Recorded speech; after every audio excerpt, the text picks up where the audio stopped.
tunghayan na po natin ang pagpapakilala sa ating hepe mula sa World Icon of Excellence and Leadership Awards sa pangunguna ni Dr. Michael Eustaquio, President of the Legacy Crown Corporation.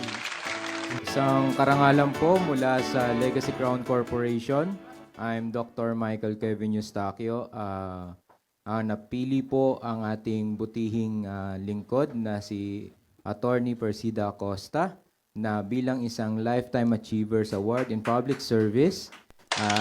Pinagmamalaki po namin, hindi lang po dito sa Pilipinas, kundi sa buong mundo at makilala si Attorney sa international platform na isang napakahusay at natatanging public servant ng Pilipinas. At proud po ako na bilang isang batang award-giving body ay dati po ay magkasama lang po kami ni Attorney Acosta sa mga awarding. Pero ngayon po ay isa po siya sa pinaparangalan po namin.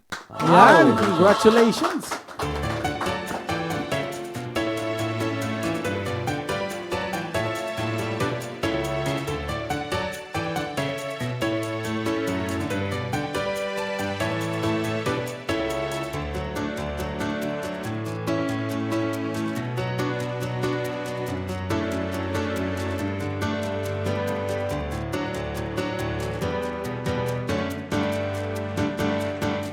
Congratulations, Chief, sa inyo pong Lifetime Achievement Award for Excellence in Public Service.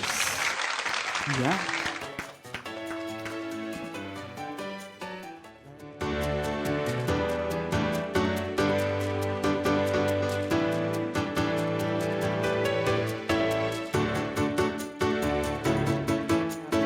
And now, let's hear it from Pauchi Persida Acosta. Ayan, maraming salamat po sa World Icon of Excellence and Leadership Awards. Maraming salamat po, Doc, sa iyong pagkilala at pagmamahal sa Public Attorney's Office at lalo po namin pagbubutihin ang aming trabaho para sa bayan. Maraming salamat.